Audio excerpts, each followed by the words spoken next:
All right. Good morning, everyone, and welcome to our latest session of Arkana Live. We're very excited to be here today talking about pathology and going live through the microscope. My name is Samira. I'm a transplant nephrologist at Mount Sinai in New York City, and I'm going to turn it over to my co-moderator, Matt.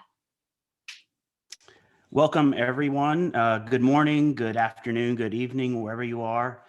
And happy Valentine's Day Eve. I have written a little poem to commemorate the occasion.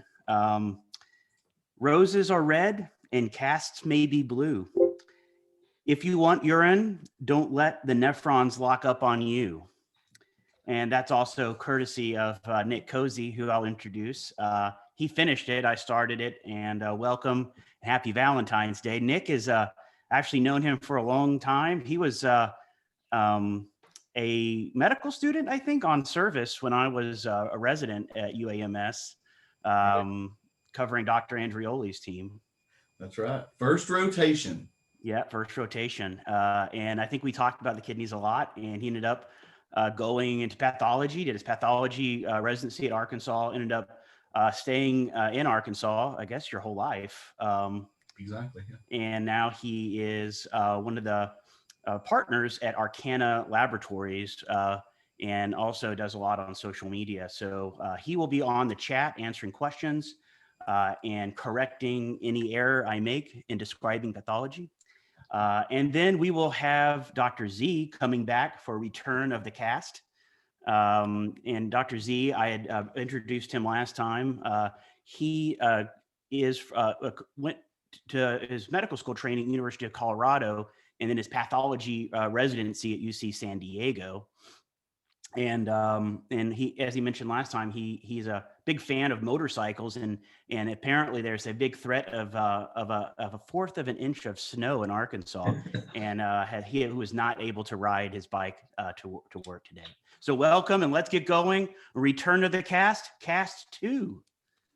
And just as always, any questions, please share them in the chat, and we will get those to our pathologist to answer them for you. And that poem is copyrighted. All right, excellent. Welcome back, everybody. Last time we spoke about mostly cellular and atypical intratubular proteinaceous casts. And this time around, we're going to talk about crystalline intratubular casts. And I think that this deserves its own separate lecture, as there's just such a broad variety, morphologic variety of really quite beautiful crystalline types of casts. First of all, I'd like to thank my wonderful co-hosts, Dr. Sparks and Dr. Farouk from the other side of the country. They're doing a great job multitasking, tweeting, introducing everybody. So thank you so much for all that.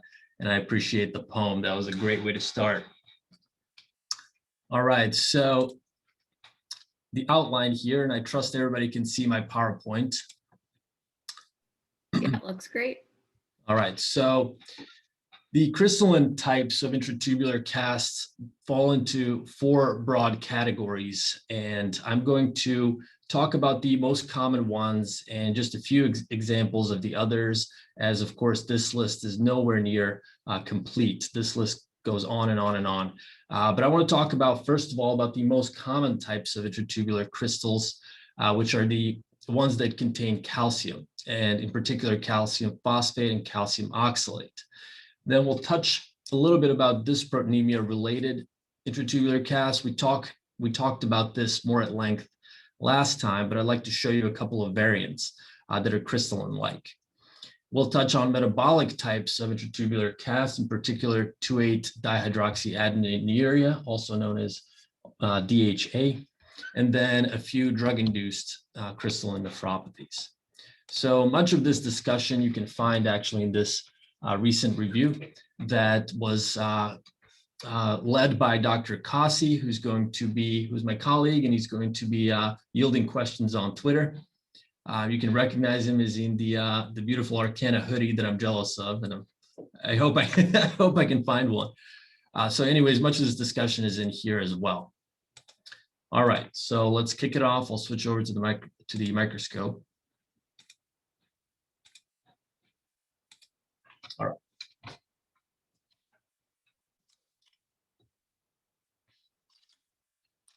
Let's do the H&E first. Dr. Sparks, don't worry, we'll go to PAS. Thank you. All right, so low H&E power. is just for fun, you know, just got to get a look at it. Okay, The of course. PAS is the business.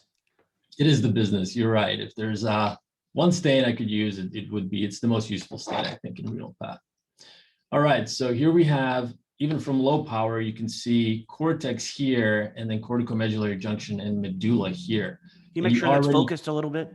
Yeah, it's a Oh, little yeah. blurry for me. Ah, yes, there we go. Yeah, the microscope and the Much better. the camera are a little bit off. Okay, thanks for pointing that out. All right, so we'll go in on higher power. And immediately you start seeing something within these tubules. You see little purple, blue to purple aggregates, very irregular, clumpy-like. Here they look almost like little shells, like little seashells with a bit of a clear center and a blue outline. Same here. And this just keeps happening in almost every high power field. Here they're more granular, shell-like as well. And then the story continues. Here they are again. And what's interesting about this case actually is if you go a little bit further down into the medulla, you can even see that these intratubular crystals are forming an inflammatory reaction and a really exuberant giant cell reaction here, which you can appreciate. So these are calcium phosphate crystals. And the way I know these are calcium phosphate is because their color on H&E, so that is very beautiful blue to purple color. And I'll switch over to the PAS so you can appreciate what they look like. When do you say shell-like? What do you mean exactly? I mean, they have they have a clear core and they have an outside rim. Okay. So to me, they look a little bit like a seashell or something. Like mac and cheese, seashells. Yeah. Mac Yeah. and cheese seashells? Yeah, like What the shells, the shells of mac and cheese. You know, I don't go to the Right, ocean yeah. much. Right. So yeah. Grew up in that's Arkansas. What do you fine. expect? Yeah. No, it's totally fine. So here's the PAS, and you know it's PAS, as Dr. Sparks always points out, because you can see the basement membranes really nicely. And as we go around, you can see that some areas you have these powdery deposits. This is outside of the tubule, actually interstitium, and then you can see the little clear. Wait a second. You say splinters. they're in the interstitium? Yeah, so they oftentimes spill out from the tubule into the interstitium. Really? They Never knew extend that out of the before. tubule. See that? Mhm. Huh. I know it's a tubule day, but it looks like a pretty bad parenchyma here. Can you comment a little bit about that? Yeah, so this is the medulla actually. So we expect to see a bit more interstitium here, or the space between the tubules and the capillaries. But yes, there is a component of tubular injury. You can tell that this is an injured tubule. And this one is obviously not healthy. So there's also edema associated with this tubular injury, adding more to the interstitial component here. But if we go to the cortex, where you don't see many of these types of crystalline casts, the cortex actually looks pretty good. You see that? See the difference? So this is mostly a medullary type of process, and we'll talk about why that is in a minute. But I just want to show you so you can appreciate the difference in morphology here. So over here, they look globular. See that on the right? And then they have these clear centers and some of the other ones. So powdery, globular, shell-like, all sorts of different morphologies. And focally, they elicit a bit of a reaction. Here's some TAM horsefall protein admixed. But what's important about these is that a couple of things. One is, here's a silver stain. And on silver stain, they do not pick up silver, so they're non-argyrophilic. They're not silver loving. They're basically clear to light blue. You can see that here. And that's an important characteristic. And as we go Sorry, along, what kind of stain is this? this is the Jones methanamine silver stain. And you can tell it's a silver stain because the basement membranes are black. Let's keep it on a slide here and just sort of look at that. Okay, so and you're showing us this to give us a better idea of the architecture of the basement membranes. I'm showing you this so that you can appreciate how this type of crystalline cast looks on this stain, because that will become relevant to differentiate this kind of cast from different types of cast down the road. Yeah, I Okay, feel like so we we'll always, talk as about- nephrologists, think about whenever we see Jones, we're supposed to think about membranous nephropathy. Right, right. That's Yeah. that's good. That's good. You've been trained well. So all but it's this in the actually- middle here, can you just highlight that? Maybe Yeah. see where your hand is, right? All that. All of this. So this is all the stuff that I was showing you on the PS and H&E. So this is the calcium phosphate right here, this light blue material. It And almost this looks like clear they're little material. cells in there. Right. It does, yeah. So And it's the light blue that's the calcium oxalate. Correct. So And it's the dark not blue- picking up silver. And those dark blue are actually cells that are all around it. So here's a here's a nucleus of a cell. Exactly. Okay. Sorry, I'm not seeing light blue. What is light blue? Kind of a Can you put the- grayish. Well, it's kind of a gray. It's maybe a little bit more light blue on the microscope than it is here. But do you appreciate more of a blue color now? Purplish, bluish. And the purplish bluish, those are cells. And in Nope. between that is the calcium oxalate. I thought he was saying that the blue purpley areas are the crystals. They are. Oh. So Oh, they are. yeah, they are. So that's the thing. That's what's important about this, is that you Okay, can't got really, it. here, let's go to another area. So here's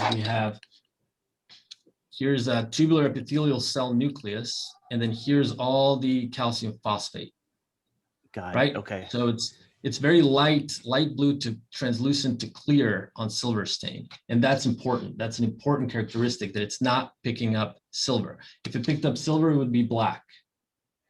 Okay, and that's important. And as we go, you'll see the relevance of all of these silver stains and all the other stains, and why I'm showing you this. And this is, This sorry, is- just to clarify, calcium phosphate? Calcium phosphate, correct. Calcium We'll talk phosphate. about calcium oxalate next and how to differentiate the two. Okay. So there it is. And then another important characteristic of calcium phosphate is I'm going to polarize the screen. So this is polarized light. And as I get darker here, the microscope will adjust automatically, but let me make it manual. So these don't polarize, and you'll see what polarizing crystals look like. So here in the center, we have calcium phosphate, and I've polarized it all the way to the max, and nothing happens. Okay, that's another important characteristic. Got that of little calcium. one right down there. That's actually outside of the plane. This is just gradu or dirt on top of the slide. Oh man. Yeah, so that's just I a get little bit excited hard. very easily. And it's okay. It's going to get very exciting when we go to calcium oxalate, when this lights up. Okay. So these do not polarize. They're non-argyrophilic. They do not pick up silver stain. And Sorry, what was that word you said? Argyrophilic. Argyrophilic. Yeah. So that's that just means silver loving. Silver loving. Silver loving. Silver loving. Word of right. the day right there. There you go. Argyrophilic means silver loving. It's from a Greek word for, I think it's argyrus, which means silver, and philia, which means loving. So these are non-argyrophilic. So This there is you why go. I never played Jeopardy with pathologists. We have our own vocabulary, and it's interesting because when we do dictation software for pathology, they don't recognize any of this stuff. So we have our own vocabulary on this entirely. All right, so those are It's sort of like when you want to get into a pathologist's house, just kind of whisper argyrophilic, and they're like, "Come on in." Oh, that's exactly right. Yeah.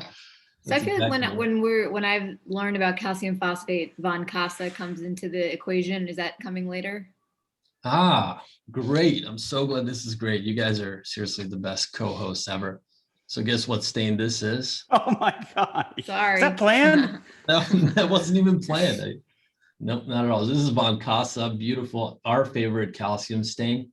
So calcium here will be black, and let's go to lower power. You can appreciate the massive amount of When you calcium. say calcium will be black, is it just calcium phosphate black? Nope, just calcium. Any calcium? Anything containing calcium, it highlights calcium. Got it. Okay. So this is not going to differentiate. It'll turn positive if it's calcium at all. Right. So calcium oxalate is also positive for this. Okay. So any calcium containing material will highlight with this stain. Okay, so you can Now at least slow down a narrow little it bit down. so we can get a picture Yeah. of that. Yeah, you can see. That's really cool looking. Yeah. Okay. Give me a shot right. Oh, you want to take a shot? Okay. Go Yeah. for it. Yeah. You know, it's a selfie, you know? Yeah, it's a selfie. There we go. Yeah. Thank you. All right. That's You can really interesting. appreciate the difference in morphology here as we continue. Lots of, irregularity, different types of shapes of crystals, etc. It's kind of nice because it sort of like subtracts all the other stuff, and you just get a good sense for how much of the kidney is chock full of this stuff. Right. So look at that material. It's just everywhere. And what would you classify that as? Moderate, a lot, or? Oh, this is severe for sure. Severe. Okay. So this is. So a few comments about calcium phosphate here. So this is the most commonly encountered crystalline nephropathy that we see in renal pathology. And we've spoken already about the characteristics on light microscopy. So these can occur in a couple of settings. They're quite common. One is hypercalcemia. The other one is hyperphosphatemia, or both. And they can actually have slightly different morphology. So if you have hyperphosphatemia derived calcium phosphate crystals, they tend to be more globular and shell-like, whereas the hypercalcemia derived ones tend to be more clumpy and finely granular. In this case, I showed you examples of both. So this patient had both hypercalcemia and hyperphosphatemia. So that's just one little clinical clue that you can get just from looking at them on light microscopy. So, we talked about how much is too much. Dr. Sparks alluded to that. So, we can oftentimes see sparse intratubular or interstitial calcium phosphate crystals totally non-specifically as an incidental finding in many, many biopsies. It's oftentimes seen with acute tubular injury non-specifically and chronic kidney disease and many other clinical states. However, when it becomes really numerous and diffuse like this, the differential diagnosis of nephrocalcinosis should be rendered definitely for nephrologists to clinically correlate. I have a quick question. Yes, please. So would you do this stain if there was no evidence of this on light microscopy? Like, for example, with BK, you may not see it on the light, but then you might do the stain and find some inclusions with the SV40? No, I wouldn't go out of my way to try to find a focal crystal. Usually when the diagnosis is made, it's very obvious on routine light microscopy. Okay, so I'm not going to go out of my way to go find the focal calcium phosphate deposit because that's likely clinically irrelevant. It's when you see so much of it, like you see here, that it becomes relevant. So there's a certain amount of, you have to subtract the focal ones. We see them commonly all the time in a lot of different biopsies. So it's just when it strikes you like this, when it's in most high power fields, especially in the medulla and the corticomedullary junction, is when we worry. Does that answer your question? Yeah, thanks. So what's interesting, and this has been proven experimentally and clinically, that these types of crystals actually do not adhere and do not form around totally normal tubular epithelium. So the requirement to make a calcium phosphate deposit is actually you have to injure the epithelium, which then de-differentiates or starts to regenerate. And then this different injured epithelium actually expresses crystal binding molecules, one of which is sialic acid containing types of proteins, as well as phospholipids. And that's the environment where you create a calcium phosphate deposit, okay?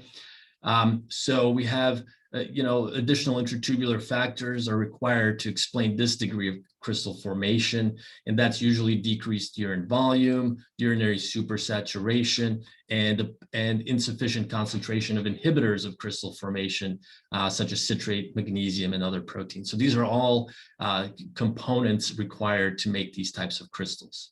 So as I showed here, the medullary nephrocalcinosis is usual distribution seen. It's seen in 97% of these cases, actually. And it's really not surprising if you understand that the location of the major homeostatic pathway for calcium reabsorption is the thick ascending limb of the loop of Henle and the collecting duct. So that's why these happen mostly in this location of the kidney. Now, if you see this material in the cortex. This has been described in a number of clinical settings, in particular renal cortical necrosis, and specifically following postpartum hemorrhage. That's when you see cortical calcinosis. Also, chronic glomerulonephritis can give you this, chronic pyelonephritis can give you this in the cortex, and a number of other genetic diseases, including autosomal recessive polycystic kidney disease, chronic renal allograft rejection also, etc. So I want to show you a slide, a PowerPoint slide here.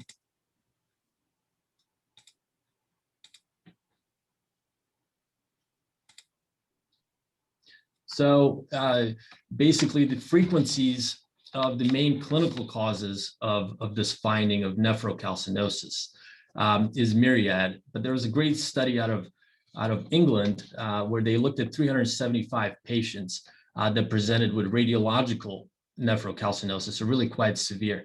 And in these folks, the most common causes of this degree of nephrocalcinosis are things that are expected, such as autonomous hyperparathyroidism. But also we see it with distal renal tubular acidosis, as well as medullary sponge kidney, and then lesser percentages of other etiologies such as sarcoidosis, hypervitaminosis D, milk alkali syndromes. Certain drugs can do this, acetazolamide, also progressive osteoporosis, cortical necrosis that I touched on already. And then you can have a number of genetic diseases that cause this as well. So when you say nephrocalcinosis, how does that differ from when we say nephrolithiasis? Yeah, so nephrolithiasis is really actual stone formation in the renal pelvis.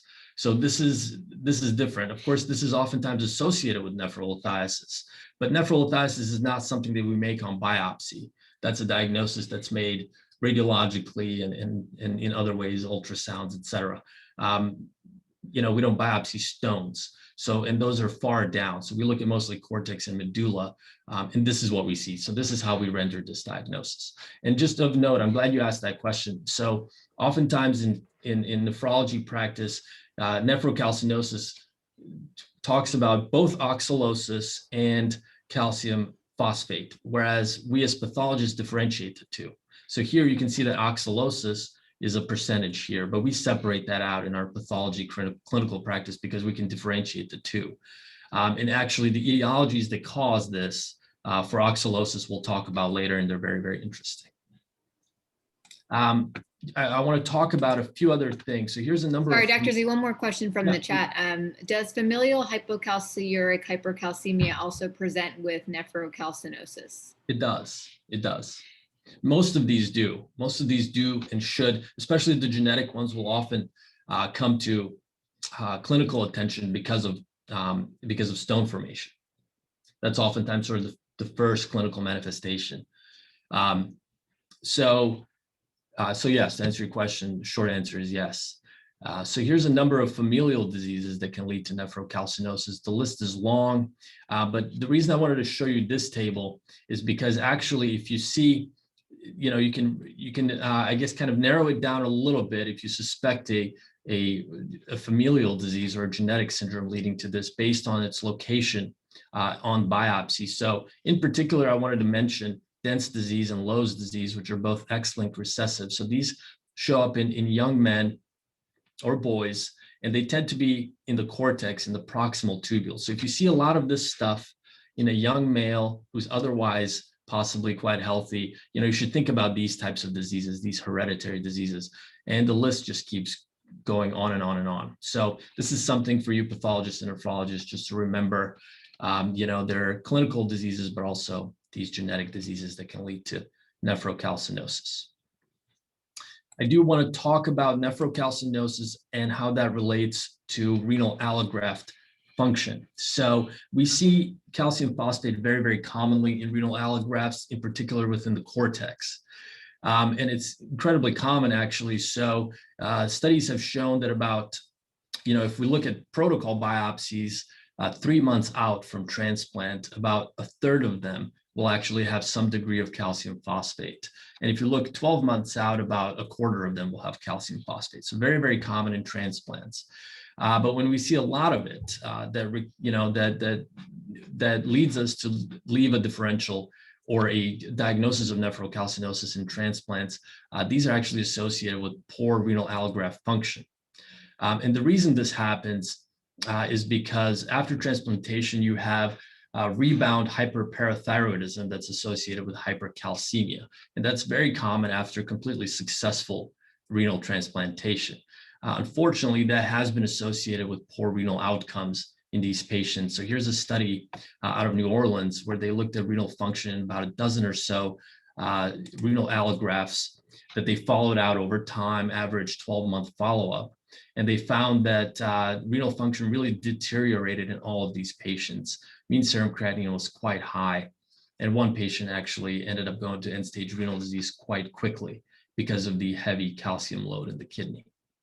So it's just something to remember. If you do see it, unfortunately, it is related with poor renal allograft function. So, calcium status and phosphate status post-transplant is very, very important. Another question in the chat about nephrocalcinosis. I don't know if you know the answer to this, but if it's seen on biopsy, can you also see it on radiological imaging like a CT or ultrasound? Yeah, absolutely. If severe, sometimes that's how it's first diagnosed. This study actually here, most of these folks, all of these folks had radiological evidence of nephrocalcinosis. So it's calcium is very detectable on imaging. So yes, to answer your question, yes, it definitely can be seen on radiographic imaging, especially if there's quite a bit of stone formation. And you can see this calcium within the cortex and the medulla on imaging as well. There was a question in the chat earlier, and I was trying to find a good place to ask it, but it's asking about, I think on the Dvanajscak stain, you were talking about the difference between the globus and plumpy granular variety of calcium. Mm-hmm. And if you had a way to, can you show it to us like side by side? Yeah, let's go back and look at the microscope. All right. No, that's good. I'm glad somebody brought that up. So let's talk about the different types here. So these are more kind of what we would describe as clumpy or globular. And then over here on this side, a little bit starting to become more powdery. These are the words we use. So these are more, we would describe as globular here, globular here. Globular as well. The distinction between these is not that relevant. It's just sort of how you describe it, or does it make a difference? Yeah, I guess the distinction is relevant is if you have predominance of one versus the other. So if you have the globular and shell-like ones mostly, so something like this, if you mostly see these types, these tend to be associated with hypercalcemia and not hyperphosphatemia. Whereas if you have the finely powdery ones, these tend to be more hyperphosphatemia related. And oftentimes you see both, but sometimes you don't. So in this case, we have both because this patient had both hypercalcemia and hyperphosphatemia. Okay, so the powdery phosphate. Yeah, so powder, right. Got it. Right. Okay. But they're both calcium phosphate, right? Yeah, this is all calcium phosphate. Both calcium phosphate, but one has more of a high phosphorus. The patients will usually have that. Clinically. So, yeah. Clinically. Yes. Mm-hmm. Exactly. Does that answer your question? I think so. Yeah. Thanks for doing that. These questions. And that's just a very fine, nuanced piece of pathology. But it can be certainly helpful for some patients, or at least to help correlate clinically. All right, let's switch gears and talk about another type of crystal. Can we summarize that real quick? Maybe I'll try to, and then you can correct me if I'm wrong. Okay, please. So first off, looking at H&E, you can notice that there are calcium deposition inside the, it can be inside the tubules, it can be in the interstitium, and then you pull out the PAS, and that also gives you a look. And then you want to also look at the silver stain and polarize. Correct. And the polarize helps distinguish calcium and calcium oxalate, calcium phosphate. Calcium oxalate will polarize and phosphate won't. Dvanajscak can also help give you a view of like how much you see, but it can't differentiate between the two. And then you can even go even further by looking at the difference in the morphology of the crystals that might help, see if the patient has hyperphosphatemia or hypercalcemia leading to these issues. Where they are in the kidney can help maybe guide you to some genetic disorders. For instance, if you have a lot of in the cortex, proximal tubule, it might be a genetic disease. And so you should think about that. Absolutely. You got it. All You right, are board perfect. certified in calcium phosphate, Dr. Sparks. Excellent. All right. Let me white balance here. All right. So the next one is calcium oxalate. And we'll talk about how to differentiate it from calcium phosphate. So here's the low power image of a kidney.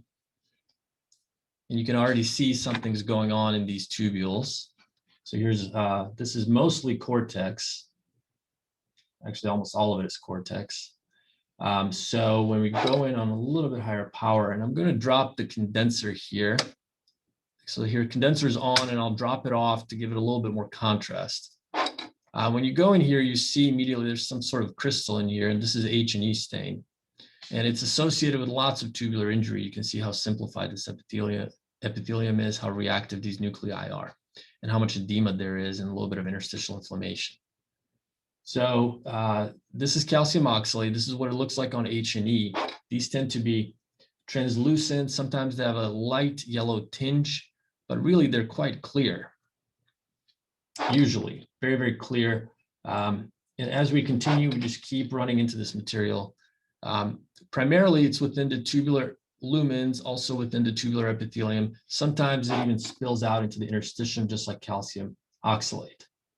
So how does this grossly look different to you than the calcium phosphate, or can you not really tell yet? Well, they're not blue. You mean grossly as in just from light microscopy like this? Yeah, sorry, wrong word. Yeah, so calcium phosphate is blue, has that blue color. And it's not quite as refractile as this. This almost looks like glass, and it's clear. So immediately my suspicion just from the H&E here is calcium oxalate as opposed to calcium phosphate. Can you be fooled, or is this like, are you showing us like the best example? Oh, these, yeah, I try to pull the cream of the crop cases for you guys to show. But so sometimes it can have a little blue tint to it and kind of like, I'm not sure what that is. No, usually these guys are not blue. These guys are typically clear. And if they do have a color, it's usually a slight yellow or a very slight brown. If there's bile, they'll be, green, but that's rare. But these are quite large, and they're filling some of the lumens here in some areas. Here, this is one within the cytoplasm of a tubular epithelial cell right here as well. See that? And see how clear they are? So was it a giant cell reaction happening? there is, yeah. Let's see if I can find one. I don't see one here, but yes, these can certainly elicit a strong giant cell reaction. Oh, and here, this is nice. So you have calcium oxalate here, and then up here is calcium phosphate. Right there. But let's not have this mix going on here. We can't be, wow. So we got both here. We got both. So calcium oxalate down here, you can see how this is like broken glass is what it looks like. And calcium phosphate on the same stain, H&E, is blue to purple. Right? I find it hard to recognize that as a crystal. Like that to me, it's hard to tell. The other one I could. Yeah, and this is, this is a bit subtle. This almost looks like cell nuclei, but but this is definitely a crystal here. This is a cluster of calcium phosphate here. Okay. And then here's the calcium oxalate. They look quite different, right? And this looks, when I say refractile, I mean, it looks like it's sort of glassy. You can see the edges nicely, sharply. And as I move up and down the plane, you can see I would totally make a ring out of that. Yeah, exactly. Yeah, put you a little jewelry out of it. Yeah, you totally make jewelry out of it. And this stuff, this calcium phosphate doesn't really do that. So let's stay here in this field and pull out the polarizer. Is it necessary to look at PAS, or that's not going to add much? I will look at the PAS just so you can appreciate what it looks like on all these different stains. And we'll keep that same throughout my talk here. So here I am, I'm polarizing this now. Wow, nice. Now we're doing, okay, this is, Now we're in business. So I have now we're in to business. camera low. So as I adjust the polarizer, the degree of the light that's entering through the polarized lens here, you can see the birefringence, right? And now let's compare that to the calcium phosphate, which does nothing, right? Calcium oxalate, beautiful birefringence, beautiful polarized light microscopy, whereas calcium phosphate doesn't do that. So that's an important distinction. And then as we drive along, let's find a large one. Yeah, so here's a large one that's expanding lumen. You can see how beautiful these are as we polarize them. Their birefringence changes as I go around. It gives you all sorts of different colors. They're very pretty to look at, actually. So there you go. That's one of the principal features of calcium oxalate is they do polarize. They do look this way on polarized light microscopy, whereas calcium phosphate does not. But otherwise, on light microscopy, they're really quite clear. Let me put the camera on automatic. They're totally clear in this case. Okay. So let's talk about PAS. PAS, not terribly exciting. They're basically clear. They're actually really hard to find sometimes. Here's what they look like on PAS. They're still there. You can see them there. Okay, so they don't really pick up much on PAS or H&E. They're just kind of these clear, glassy crystals. Let me pop off the polarizer. We have a question about if you can see calcium oxalate in the interstitium as you did with some of the calcium phosphate. Yes, you can. Yes, you can. So usually it goes, it's in the tubular epithelium, tubular lumens, and then spills out of the tubule just like calcium phosphate and can elicit sometimes a profound inflammatory reaction with giant cells, just like calcium phosphate. And sometimes you can have two of them mixed. Sometimes you can have a tubule with calcium phosphate and calcium oxalate. That's also possible. Importantly on silver stain, these are also clear or or gyrophilic on silver stain.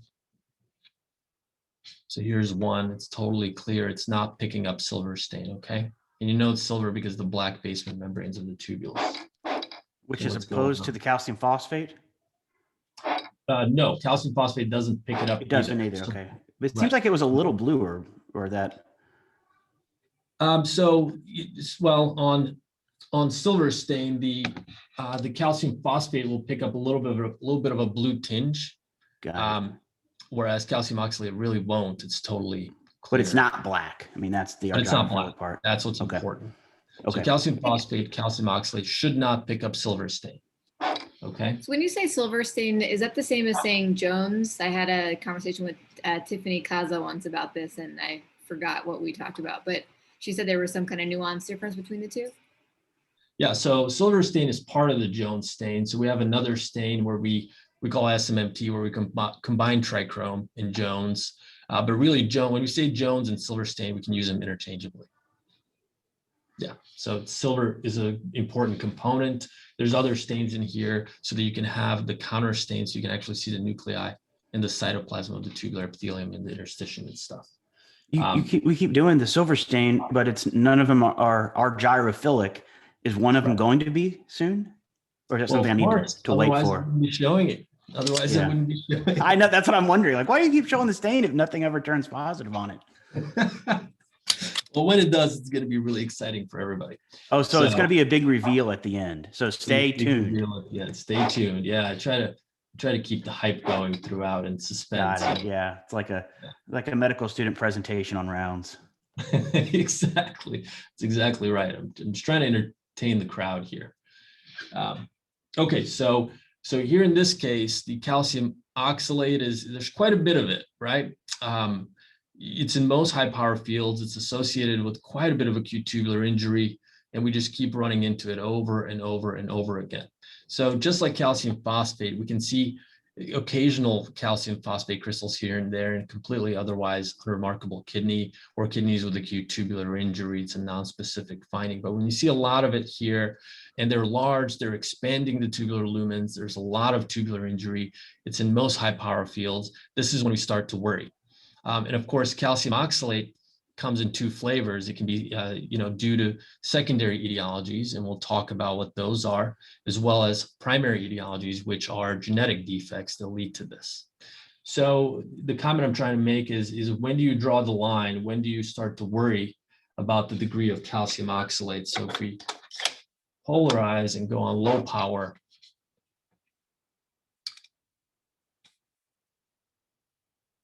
you can see there's quite a bit of this material in this biopsy. And some of these are really quite large. And they're, in a lot of high power fields. So where do you draw the line? And that's a distinction that's hard. It's something we struggle with in renal pathology. There's no real consensus on when is too much.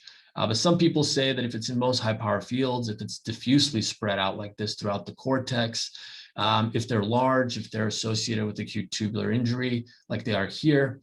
And also some people say if there's more crystals than gloms, it's probably, important to mention because the clinical implications can be really quite serious. And we'll talk about that in a minute. But I wanted to show you one other thing. So that this case that I just showed you is a case of secondary oxalate nephropathy. I want to show you what primary oxalate nephropathy looks like. And this was actually fortuitous because this case showed up across my desk a couple of weeks ago, just in time for this presentation. So the story goes, this is a 4-month-old, boy who he was full term and he was born, everything was fine initially. And then he's presented with about 3 weeks of emesis, hypovolemia, decreased urine output, really quite severe metabolic derangements, electrolyte disturbances, and AKI, and his serum creatinine was shockingly 8.7. And this is what I saw in biopsy. So the biopsy was actually kind of small. Here you have mostly medulla, and then here you have cortex. And there's so much calcium oxalate here, that it's totally incredible. I mean, it's a shocking case. You can actually see little gloms here being squeezed, by all of this massive calcium oxalate deposition in a 4-month-old boy. And they did the genetic test and found the defining mutation in the AGXT gene, leading to primary oxalosis in this patient. So anyways, I wanted to show you that the difference between primary and secondary. Primary hyperoxaluria tends to be really, really, really severe like this, whereas secondary, like the case I showed you before this, is not quite this severe usually. Sometimes it's actually, it tends to be kind of borderline. Do we call it? Do we not call it? But here, this is completely unequivocal and kind of shocking, actually, to see this much calcium oxalate. So, of course, the prognosis of this is very poor. So I want to talk a little bit more about calcium oxalate, and I'm going to switch over to my PowerPoint. So here's a great study. They did a systematic, basically a meta-analysis type of review of a number of case series and case reports of calcium oxalate nephropathy or secondary types of calcium oxalate nephropathy.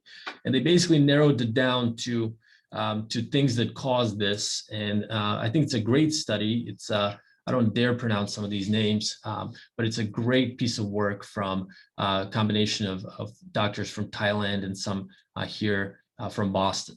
And what they found was that actually 75% of secondary causes of oxalate nephropathy is due to conditions that lead to fat malabsorption or increased oxalate availability in the colon due to decreased intestinal calcium availability from pure fat malabsorption.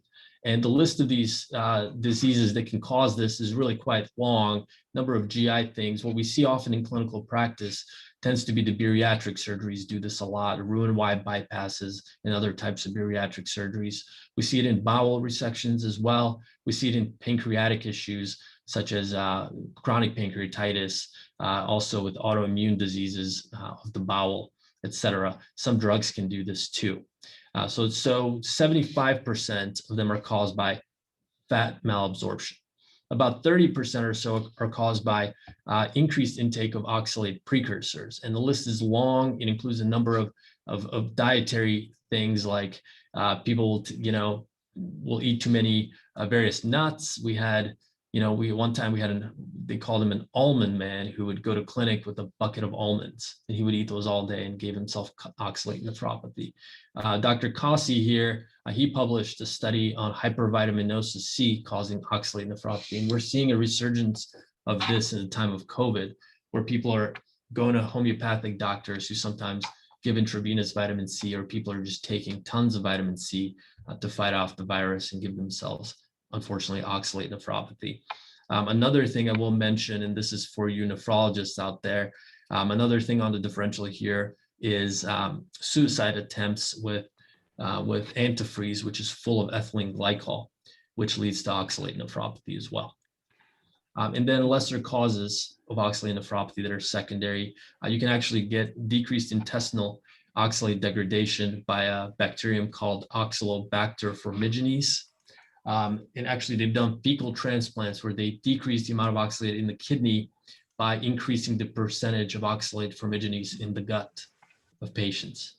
And then, of course, you can get just pure increased colonic permeability to oxalate. And this is seen in C. difficile colitis, especially if chronic. Okay, so to review, most are due to fat malabsorption from a number of etiologies. Few others are due to increased intake, usually dietary, of oxalate precursors. And then, of course, lesser causes are decrease in Oxalobacter and C. diff.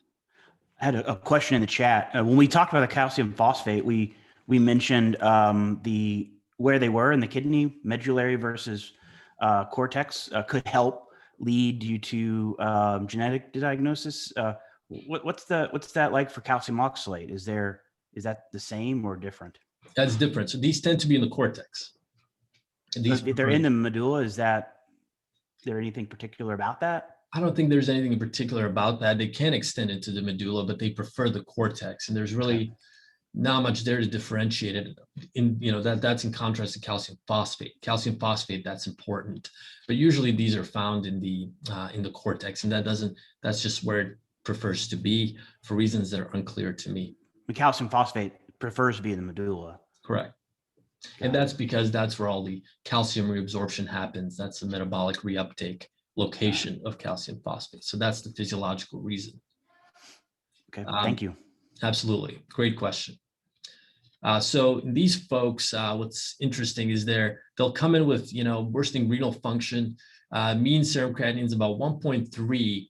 High end is about 4.5. So these aren't, compared to some of the other tubular interstitial diseases, the severity of at least the serum creatinine is not quite as high. So these tend to be a little bit more insidious.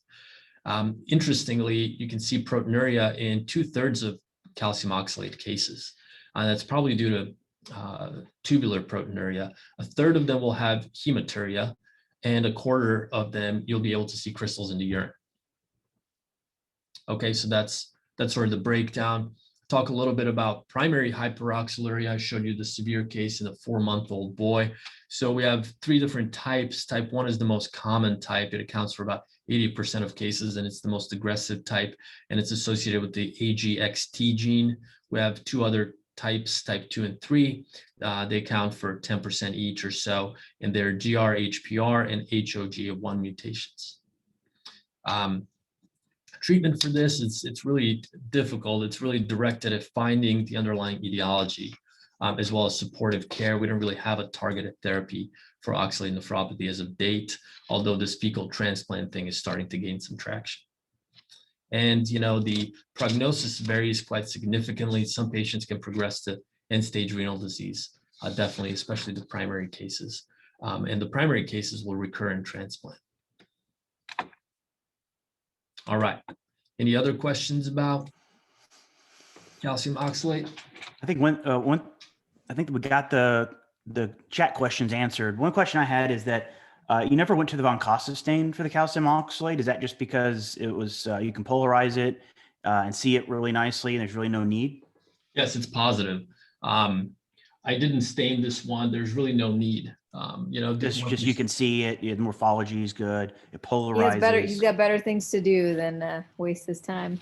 Right. Okay. We don't in clinical practice, we don't do that. I just showed you that for calcium phosphates, just as I should have shown you a von Costa for this, but trust me, it's positive. Okay. All right. Perfect. Also positive. Yes. Maybe that's why we always associate von Costa with calcium phosphate, because it's not done often with calcium oxalate. Correct. Yeah, exactly. So we don't really, for both of these, we don't typically order them in clinical practice. We can usually morphologically pinpoint them through the other stains and polarization, et cetera. Great. So we are all still waiting with bated breath what's going to happen with the silver stain. It's coming. Okay. I promise. It's coming down the road. It's coming down the road. Not yet, but it's coming down the road, and it's going to be very exciting. All right, so I'll switch gears and we'll talk about dysproteinemia-related crystalline nephropathies, and I want to talk about two of them in particular. One we talked about at length last time, which is light chain castifropathy. And Dr. Sparks, we talked a lot about their usual clinical appearance, histologic appearance, which they tend to be classically. They are PAS pale, and they are, they'll fracture occasionally, and they'll elicit a giant cell reaction sometimes. No bubbles. No bubbles, yeah, just kind of glassy. But there is a variant of light chain cast nephropathy that I'm showing you here. Actually, we can't see it. Can't see it. I'm not on the microscope. Okay. All right. So PAS stain. Let me adjust it just a little bit here. All right. Here already you see an atypical PAS pale cast, kind of glassy looking. And as we continue, you start seeing in some areas it's forming a lot of crystal type structures. You can see rhomboids here. And as we go further down, here's a more classical looking one, right, Dr. Sparks? It's very like a sheet of glass, maybe fracture line up here, some cellular reaction around it, lots of tubular injury. But as we I'd classify that as classical. Right. Totally. This one is classical, but these ones are not so classical. We want to see some hard rock ones. Okay, well, let me switch over so you can appreciate what I'm talking about. No one got my joke. Hard rock, classical rock. Okay, yeah. Favorite genre. So here's the trichrome stain. So what's different about these light chain casts is that they're the crystalline variant, right? So you see, occasionally you'll see, here's one that's sort of classical rock type right here in the middle. And then these are a bit atypical, very crystalline, right? They look like shattered forms of this thing. And that's the predominant pattern here, is you go around and it's just full of these little crystals. They're really beautiful. They're usually red on trichrome, and trichrome is, in this instance, helpful because it just pulls them out. They haven't pulled out the trichrome much. Right, trichrome. And the reason for that is because most crystals are totally, trichrome is not that useful because they're polychromatic. They give you different colors. Trichrome, we don't use trichrome much to differentiate anything really. And I'm not using this to differentiate from anything. I'm just using this to show you the contrast of the morphology of these crystalline type light chain cast nephropathies, just because you can see the crystals better. I think you can appreciate it. The story continues. And what's interesting is when you go to, we have another stain, and this one's used for scout sections for electron microscopy. And the reason I wanted to show you this is just because you can see this beautiful contrasted morphology of these casts and how crystalline they are. This is toluidine blue. And this is going to be useful here in a minute for another additional type of intratubular crystal that I'd like to show you. Of course, these will restrict by immunofluorescence, they're myeloma defining, et cetera, et cetera. They tend to be really quite severe and have a poor prognosis. I want to show you another type of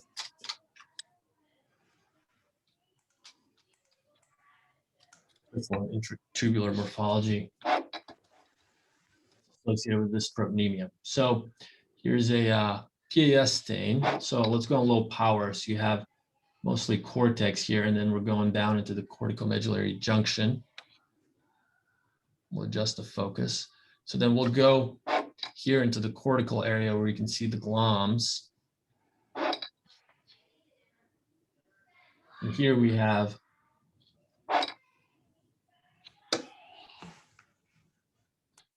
sort of the classic rock light chain cast nephropathy casts. But what's interesting is if you look at the beginning of some that are getting ready to crack? Well, these ones, well, there's different. Yeah, I think some of these are starting to kind of crack around the edges. Like this one here probably has. Yeah, so this one here looks like it's chipped off a corner. You know, so these are quite dense, so they tend to do that. So this is sort of the classical version. But what I'm getting at here is if you look at some of these other tubules, and I'll show you other stains so you can appreciate it. Is there something going on within this tubule? There's some material filling the tubular epithelium and also maybe possibly within the lumen. I mean, this is totally obstructed, right? Yeah, and it's it looks like the tubules have, they're really gone. Yeah, you see remnants of their nucleus, that's about it. Yeah, there's a nuclei pushed off to the side. There's something filling this area. It's PAS pale, and it's completely, I mean, what is, maybe you can see little shards here, little rod-like shapes. Yeah. And then as we continue down, this gets worse and worse. So here's another one here. So if you can appreciate that, you'll appreciate it with other stains a little bit easier. But I wanted to show you what this looks like on PAS because, you know, detecting this on PAS is important because for those of you who are reading nephrectomy specimens out there, oftentimes you don't see these, you know, oftentimes it'll just be an H&E or, you know, H&E plus a PAS and that's it. You don't have the other stains. So I just want you to be able to recognize this on PAS alone. And the reason is because usually, so here's a relatively normal proximal tubular epithelium. And then here's another cell, here's the cytoplasm filled with this material that's very, very pale on PAS. So pale on PAS in a tubule is always scary. Okay, remember that. And it deserves further studies to make sure that it's not this proteinemia related in particular. Can you repeat that? So pale material within a tubule on PAS stain is always scary, and suspicion of dysproteinemia should be entertained and pursued further. Got it. Okay, that's very important. Very important. Very important. So PAS pale material, and you know, looking at a lot of tubules, you start to understand. It'll catch your eye when there's something going on in the tubule here that's very pale and filling up the cytoplasm, filling up the lumen of the tubule, and then as we continue, this just keeps happening over and over and over again. So let me switch to another stain here. Is there a clinical significance of these change in morphology of light chain casts from the classical to the more rock shard-like appearance? Yes, there is, and I'll talk about that in a minute. I'm glad somebody asked that, and that's very pertinent here. But let me just show you the trichrome here for just a minute. So you can see that here's more of a normal tubular epithelium, and then there's something filling the lumens here. See that? And then if you go on higher power, you can see little rod-like shapes. Okay, little crystals. So let me switch over to the, and this is probably the most useful stain for this actually. It's toluene blue. Is it toluene blue? Correct. Got it. Yeah. So this is the, you know, why it's important to look at these in renal pathology. And these are, you know, usually done for scout sections for EM to just find gloms and to evaluate the gloms. But also, you know, if you look very carefully, you can see that this cytoplasm of tubular epithelium is full of crystals, right? You can see the little crystals in here. Yeah. Here's some more. They're not shard-like, you know, hard rock like the other ones you showed. These are a little bit different in morphology even. Right. So they're much finer, right? Much smaller crystals, and they're inside of the actual cytoplasm of the cell. Okay, that's important. Definitely not good. Definitely not good. So this is the diagnosis is light chain crystalline proximal tubulopathy as opposed to light chain cast nephropathy, but they can look like cast because sometimes because sometimes they can kind of spill out into the lumen. Here's another case, a really nice example. It's completely filling the entire tubule. And then over here, some of this material has spilled out into the cytoplasm, but you can see beautiful little shards and crystals filling the cytoplasm. Okay. Yeah, that's incredible. So just to be clear, this toluene blue is usually done as a scout just to make sure you see how many columns you have. But occasionally you'll look at it and say, hey, why the proximal tubule have all these structures there? Is that sort of how it's used?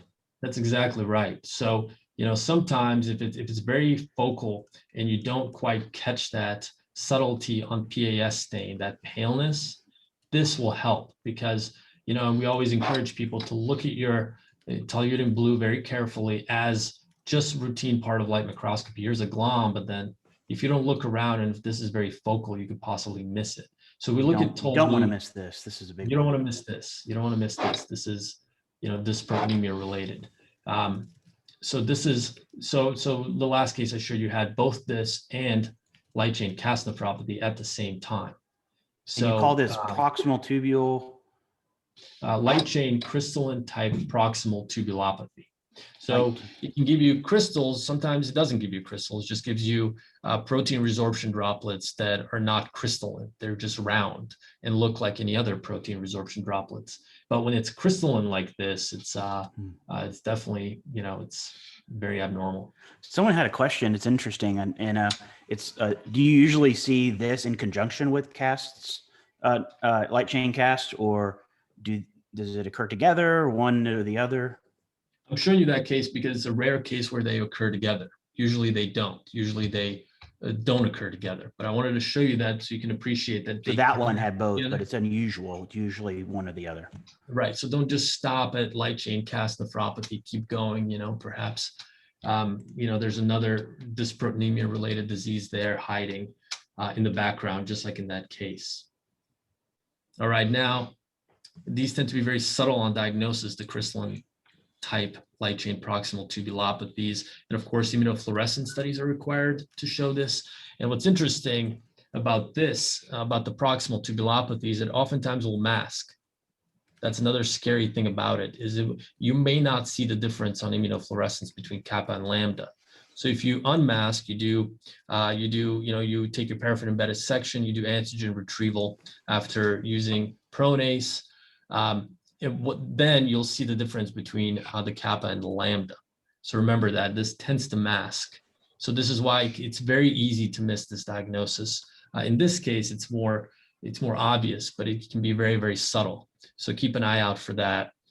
Interesting, clinically, they're also a little bit different.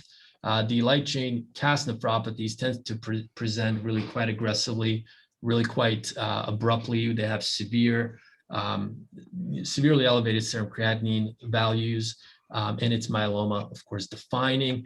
They're much more, they're clinically, I guess, oftentimes suspected. Whereas light chain proximal tubulopathy will present very, very insidiously. It'll show up with slowly worsening renal function over time, mild proteinuria, slowly progressive CKD. So it tends to present a little bit differently. It's a very, very sneaky disease that's easy to miss. So that's why I'm showing you all these different histologies on stains. Yeah. Okay. We're getting close to the end of the session, so I just wanted to let you know. Oh, okay. All right, maybe we can hurry. Actually, it'll go faster after this. So, and here's what it looks like on EM. So you can see all these crystals. Let me just, yeah. This is light chain. This is the proximal tubulopathy. Proximal tubulopathy, yeah. So this is what these little crystals look like. Sometimes you can see vaguely a little substructures, little lines, but that's that. Okay, so we'll speed it up a little bit.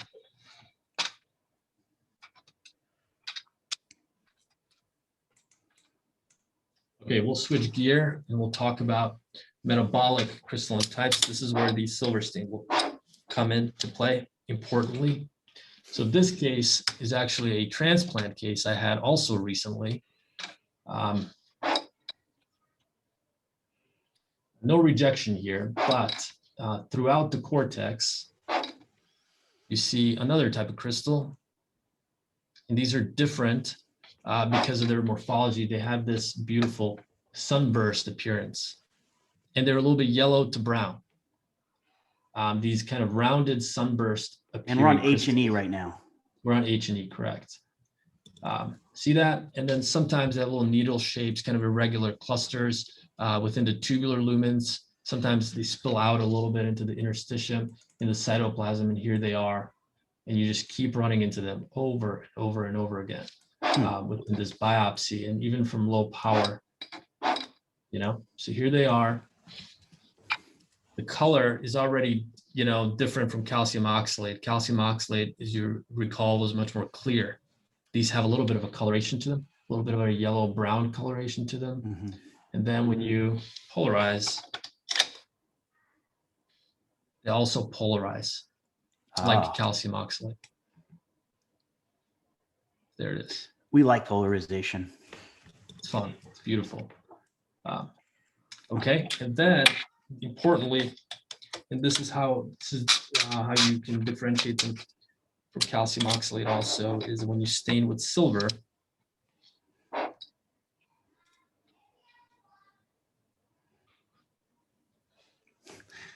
We're waiting. Hold on, there it is. They're black. They pick up silver. Oh my gosh. There it is, all that buildup. Why am I showing the silver? We still don't know what it is though. Yeah, so these are 2,8-dihydroxyadeniniuria crystals. What in the world? Yeah, so it's an autosomal recessive disorder, and it causes a complete deficiency of an enzyme called adenine phosphoribosyl transferase, and that leads to this crystal formation. And this was actually in a transplant. The native kidney was never biopsied. It was presumed that the end stage was due to diabetes and hypertension. And now this stuff is back again. 2,8.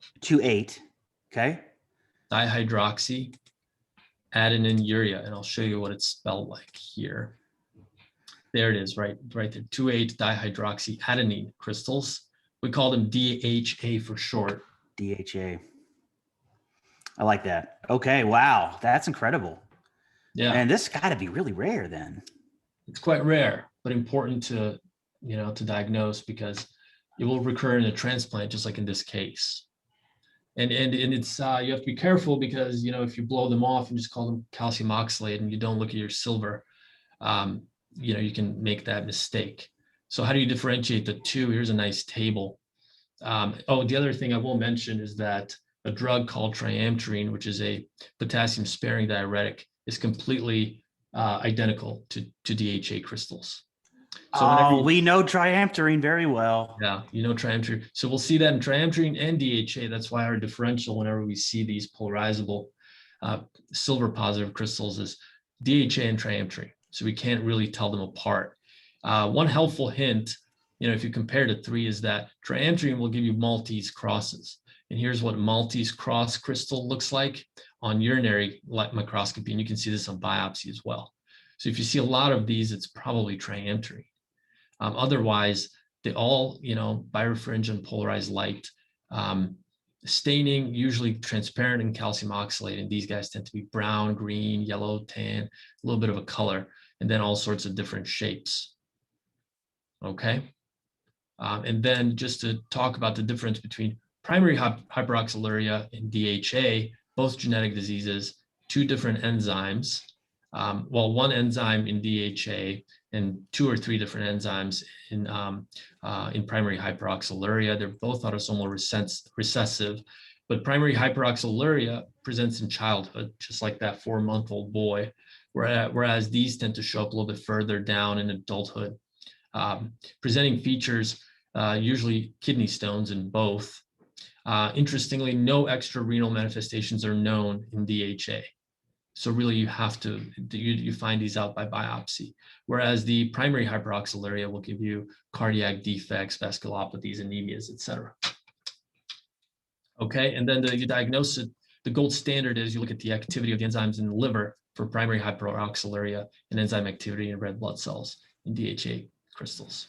So just this Valentine's Day, silver loving argylophilic.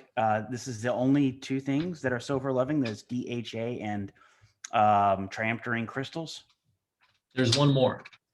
One more. Glad you asked that. I love these questions. They really set me up nicely for the next crystal type. It's wonderful. So there's a certain drug-related or drug-induced ones give you silver positivity. I'll show you. Here's a nice list of medications that are associated with crystal nephropathies, and this will go quickly. I only have a few to show you. So sulfadiazine, acyclovir, heart medications, indinavir, also tenofovir, reverse transcriptase inhibitor, methotrexate, cipro, orlistat, etc. Can give you crystals. And now let me just show you what methotrexate looks like.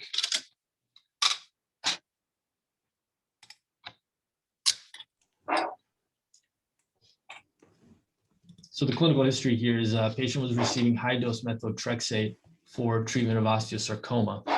And this is what we got. Here's the silver stain.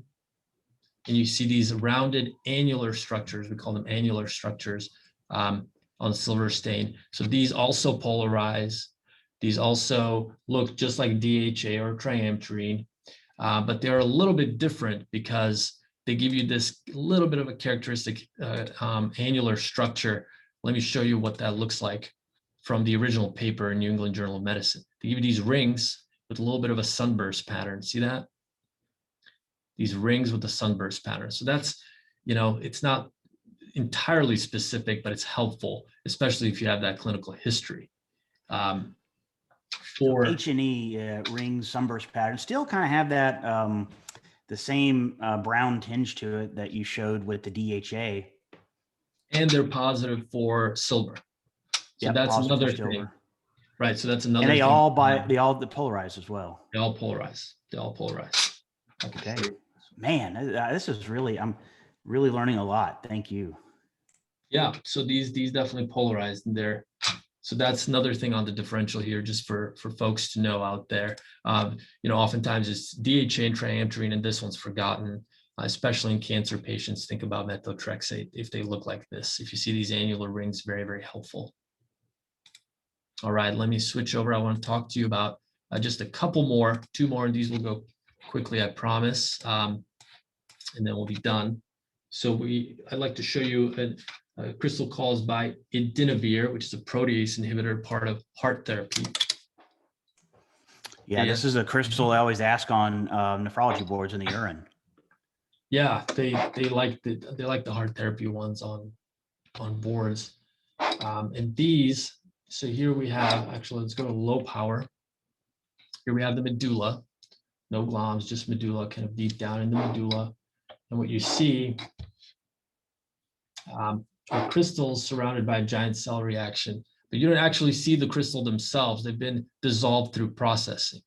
They look like ureate crystals actually due to gout, but this is a young patient, HIV patient with no hyperuricemia, who has taken a little bit of extra of his medication for his HIV, and he gave himself basically a crystalline nephropathy here.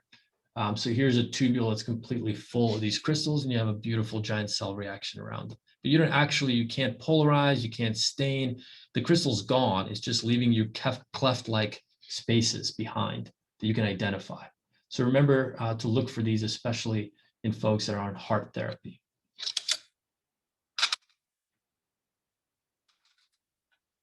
Show you what tenofovir looks like. This is interesting. It gives you an interesting morphology that's slightly different. So of course, tenofovir. Too bad indinavir's crystal goes away. Right. So it goes away just like gouty crystals. So it requires a little bit of clinical correlation. Here we have another PAS stain, and what's interesting here is we have a distal tubule filled with a bunch of epithelium, which is from a proximal tubule, and then you see little crystals inside, also gone, processed out you can't polarize or stain them by any way. You just see cleft-like spaces. Oh, yeah. And then here again, we see the same thing. You can see little crystals inside. See that? Those tubules inside there look like they're healthy, those cells. What's the deal with that? Yeah, so they sloughed off, probably They- because of the crystal They formation. still have nice nuclei structures and stuff. Yeah. Yeah, you can appreciate the nuclei in the voluminous cytoplasm and stuff. Yeah. So it just kind of admixed with some cells and some debris. It must have just happened. This just happened recently. So here's another one. Here it's a tubular lumen that's, these crystals have sort of spilled out into the interstitium, lots of inflammation around them. But you can see them here. This is Tenofovir. How do you know it's Tenofovir? It's just the way that the crystal left its mark? Right, because of this sort of signature, and also you correlate that clinically. So if you have, these intratubular things that I showed you a minute ago, let me zoom out here. This kind of thing, this is kind of unique for Tenofovir in my experience and in the literature. These kinds of intratubular aggregates of cells that have crystals inside of them. Okay. And then patients on heart therapy and I guess it's helpful to know what meds they're on at this point. Yeah, this is why we like clinical history, and we always bother you nephrologists for more clinical history. We can never have enough. And that's it. And I would like to show you just one quick thing, and this is for Dr. Sparks. There's the bike. Definitely not a recent picture. Yeah, this was this past summer. You can see how beautiful the countryside of Arkansas is, rolling hills, and here's a James Bond-like scene of this dam, and there you go. So I'd like to thank in particular Dr. Kasi, who's been yielding questions, and he's taught me so much about these crystalline nephropathies, as well as Dr. Sharma for helping out with this, and of course our boss, Dr. Chris Larson, who's been incredibly helpful, a great mentor, and he's taught all of us and does every day so much about renal pathology, and this has been a lot of fun. Thank you all very much for your attention. Are there any other questions? I don't think so. I think answered everything, and we learned a lot. This will be posted on YouTube. Samira had to sign off a little early, and we appreciate your attendance.